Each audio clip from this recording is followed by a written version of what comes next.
KSRTC-യിൽ സൗജന്യ യാത്ര എന്നത് ഇന്ദിരാ ഗ്യാരണ്ടി ഈ കഴിഞ്ഞ തെരഞ്ഞെടുപ്പിൽ UDF ഏറ്റവും ശക്തമായി മുമ്പോട്ട് വെച്ച, രാഹുൽ ഗാന്ധി തന്നെ ഒന്ന് പ്രഖ്യാപിച്ച ഒരു വാഗ്ദാനമാണ്.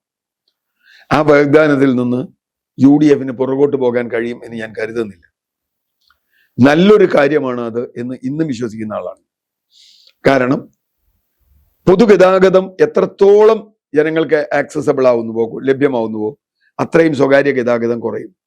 സ്വകാര്യ ഗതാഗതം കുറഞ്ഞാൽ അത് പലതരത്തിൽ ട്രാഫിക് ജാം കുറയുന്നതിന് ഗുണകരമാണ്, നമ്മുടെ അന്തരീക്ഷത്തിലേക്ക് കാർബൺ വിടുന്നതിന് ഗുണകരമാണ്. ഇങ്ങനെ പല രീതിയിലുണ്ട്. അതിന് സഹായിക്കുന്നതാണ് പൊതുഗതാഗതത്തിന്റെ ഈ പറഞ്ഞ സ്ത്രീകൾക്ക് കൊടുക്കുന്നത്. സ്ത്രീകൾക്ക് സ്വന്തം വണ്ടി ഓടിച്ച് പോകുന്നതിനേക്കാൾ റിസ്ക് വളരെ കുറഞ്ഞ് അവർക്ക് ജോലി സ്ഥലത്ത് എത്താൻ കഴിയും. എല്ലാ സ്ഥലത്തും ഒരുപോലെ ഗുണകരമായിക്കൊള്ളണമെന്നില്ല. കാരണം എല്ലാ സ്ഥലത്തും KSRTC ബസ്സില്ല. നമ്മുടെ ബസ്സുകളിൽ ഒരു ചെറിയ ശതമാനം മാത്രമേ KSRTC ഉള്ളൂ. അതുകൊണ്ട് പക്ഷേ പല സ്ഥലങ്ങളിലും ഞാൻ കണക്കാക്കുന്നത് തിരുവനന്തപുരം പോലെയുള്ള സ്ഥലങ്ങളിൽ, അതുപോലെ ഇപ്പൊ തന്നെ എറണാകുളത്ത് തന്നെ കളക്ടറേറ്റിലേക്ക് വരുന്ന ട്രാൻസ്പോർട്ട് ബസ്സുകൾ, അതുപോലെ ഏറ്റവും ഗുണം ഉണ്ടാകാൻ പോകുന്നത് വയനാട് പോലെയുള്ള സ്ഥലങ്ങളിൽ KSRTC മാത്രം ആശ്രയിക്കുന്ന ജനങ്ങൾ ജീവിക്കുന്ന സ്ഥലങ്ങളിലൊക്കെ വലിയ തോതിൽ ഇത് ഗുണകരമാകും. രണ്ടാമത്തെ കാര്യം, ഇത് ഏതൊക്കെ ബസ്സിൽ ബാധകമാക്കുന്നു എന്നതാണ്. അതിന് ഇതുവരെ അതിന്റെ കണക്ക് വന്നിട്ടില്ല, പ്രഖ്യാപനം വന്നിട്ടില്ല. ജൂൺ 15 മുതൽ നടപ്പാക്കുന്നേ വന്നിട്ടുള്ളൂ. ഇപ്പോൾ ഒന്ന് city service, ordinary service, TT അടക്കമുള്ള ഓർഡിനറി സർവീസ്.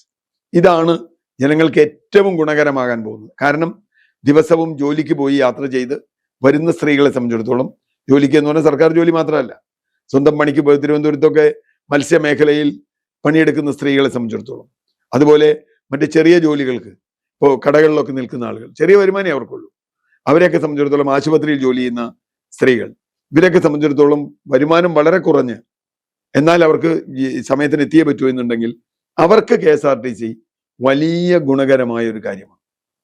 അതുകൊണ്ട് സിറ്റി സർവീസും ഓർഡിനറി സർവീസും അതിൽ തന്നെ TT അടക്കം തന്നെ വിടുകയാണെങ്കിൽ നല്ല ഗുണം ഇക്കാര്യത്തിൽ ഉണ്ടാവും.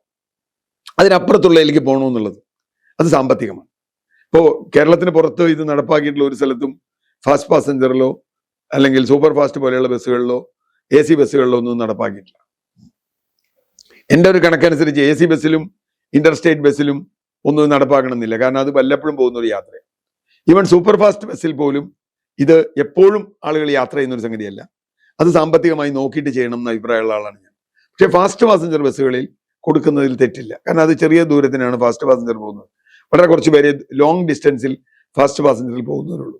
അങ്ങനെ വരുമ്പോൾ ഇപ്പോൾ കണക്കാക്കുന്നത് മാസം ഒരു ഈ TTയും ലോക്കൽ ബസ്സും സിറ്റി സർവീസും ഫാസ്റ്റ് പാസഞ്ചറും വരെ വന്നാലും ഒരു മാസം 30-40 കോടി രൂപ അധിക ചെലവുണ്ടാവും എന്നാണ്. അത് സർക്കാർ കൊടുക്കുക തന്നെ വേണം. കാരണം അതിന് പണം ഉണ്ടാക്കാൻ സർക്കാർ തയ്യാറാവണം.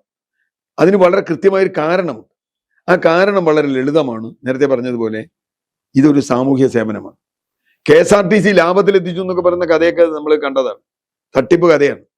KSRTC ലാഭത്തിലെത്തിച്ചു എന്ന് പറഞ്ഞ മന്ത്രി തന്നെ പറഞ്ഞു 100 കോടി രൂപ KSRTCക്ക് പ്രതിമാസം കൊടുത്തിട്ടാണ് ഞങ്ങൾ പെൻഷൻ കൊടുക്കുന്നത്, 40 കോടി രൂപ കൊടുത്തിട്ടാണ് ശമ്പളം സമയത്തിന് കൊടുക്കുന്നത്. അപ്പൊ അതിന്റെ കൂടെ ഒരു 30 കോടി കൂടി കൊടുത്തുകൊണ്ട് കേരളത്തിന് ഒരു ബുദ്ധിമുട്ടുണ്ടാകുമ്പോൾ KSRTC ജീവനക്കാർക്ക് ശമ്പളം കിട്ടണം, പെൻഷൻ കിട്ടണം, അതുപോലെ തന്നെ സ്ത്രീകൾക്ക് സൗജന്യം കിട്ടുമ്പോൾ അവർക്ക് കൊടുക്കുന്ന കാശിനേക്കാൾ കുറവല്ലേ ഇത് കൊടുക്കുന്നുള്ളൂ. ഒന്ന്, KSRTC എഫിഷ്യന്റ് ആയി കൊണ്ടുപോവുകയും കൂടുതൽ യാത്രക്കാരെ കൊണ്ടുവരികയും ചെയ്താൽ ഈ വിടവ് നമുക്ക് കുറയ്ക്കാൻ കഴിയും. ഞാൻ കണക്കാക്കുന്നത് സ്ത്രീകൾക്ക് സൗജന്യമായി KSRTC-യിൽ പോയാൽ മൊത്തം KSRTC-യിലെ വരുമാനം കൂടും. എന്താ കാര്യം? വേറൊന്നുമല്ല, അപ്പൊ പുരുഷന്മാരും കൂടെ പോകും. കാരണം അവരുടെ കൂടെ പോകുന്ന ആളുകൾ 2 പേര് പോവുകയാണെങ്കിൽ പുരുഷൻ ടിക്കറ്റ് എടുക്കും, അല്ലെങ്കിൽ അവർ പ്രൈവറ്റ് ബസ്സിന് പോകുന്ന ആളുകളാണ്. അപ്പൊ അവർക്ക് ഇതിൽ പോയാൽ ഈ ഗുണമുള്ളത് കൊണ്ട് പകുതി കാശിന് പോകാൻ കഴിയും. ഞാൻ പറഞ്ഞു വന്നത്, തീർച്ചയായും ഇത് നടപ്പാക്കേണ്ട ഒരു പദ്ധതി തന്നെയാണ്.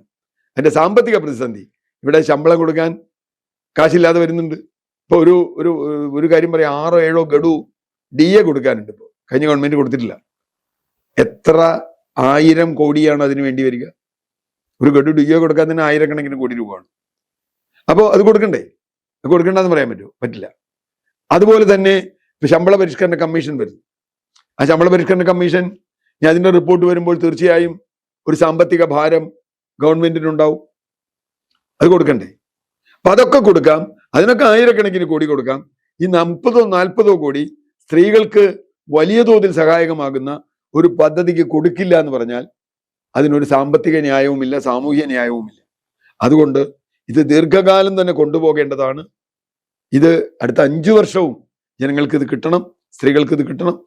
അതിനുവേണ്ട പ്രയത്നം ചെയ്യണം.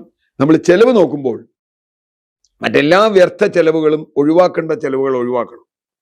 അതിപ്പോൾ മുഖ്യമന്ത്രിയുടെ വാഹനങ്ങളുടെ എണ്ണമായാലും, അല്ലെങ്കിൽ പുതിയ വാഹനങ്ങൾ വാങ്ങണ്ടെന്ന് വിചാരിച്ചാലും, അങ്ങനെ ചെറിയ കാര്യങ്ങളാണെങ്കിൽ പോലും ഒരു മെസ്സേജ് കൊടുക്കണം, ജനങ്ങൾ കുറയ്ക്കണം. ഇപ്പൊ ഇന്ന് ഞാൻ കേട്ട ഒരു വാർത്ത, ഈ പേഴ്സണൽ സ്റ്റാഫിന്റെ പെൻഷൻ മുമ്പ് 2 വർഷം ഇരുന്നാൽ കിട്ടും, 4 വർഷമാക്കാൻ പോകുന്നു എന്ന് കേട്ടു. ശരിയാണ്, അത് ആവശ്യമാണ്. 5 വർഷമാണ് ഒരു മന്ത്രിയുടെ കാലം. അതിൽ 4 വർഷമെങ്കിലും ഇരിക്കാത്ത ഒരാൾക്ക് എങ്ങനെ കൊടുക്കും? 2 വർഷം കൂടുമ്പോൾ പേഴ്സണൽ സ്റ്റാഫിനെ മാറ്റി അവരെ പാർട്ടിക്കാരായി നാട്ടിൽ പ്രവർത്തിപ്പിക്കാൻ പറ്റുന്ന രാഷ്ട്രീയം അത് കേരളത്തിൽ കൊള്ളില്ല. അങ്ങനെ പെൻഷൻ തന്നെ കൊടുക്കണമെന്നില്ല. എങ്ങനെ കൊടുക്കുകയാണെങ്കിൽ തന്നെ 5 വർഷം നിന്നവർക്ക് കൊടുക്കാം, സ്വാഭാവികമായി ആൾക്ക് കൊടുക്കാം. പരമാവധി സർക്കാർ ഉദ്യോഗസ്ഥരെ പെൻഷനിലേക്ക് ഇവരുടെ പേഴ്സണൽ സ്റ്റാഫിലേക്ക് കൊണ്ടുവരുന്നതും ഗുണകരമാണ്. കാരണം അപ്പൊ സർക്കാരിന് വേറെ ബാധ്യതയില്ല. അപ്പൊ തീർച്ചയായിട്ടും അങ്ങനെ ചെലവ് ചുരുക്കുകയും പുതിയ നികുതി മാർഗങ്ങൾ, നികുതി എന്ന് പറഞ്ഞാൽ ജനങ്ങളെ നേരിട്ട് ബാധിക്കാത്ത കുറെ നികുതികളുണ്ട് കേരളത്തിൽ. സതീശൻ മുഖ്യമന്ത്രി എന്ന നിലയിൽ, ധനമന്ത്രി എന്ന നിലയിൽ അത് സ്വീകരിക്കുമെന്ന് കരുതുന്നു. അങ്ങനെയാണെങ്കിൽ ഏതർത്ഥത്തിലും നടപ്പാക്കേണ്ട ഒരു വാഗ്ദാനമാണ് സ്ത്രീകളുടെ ബസ് യാത്രാ സൗജന്യം.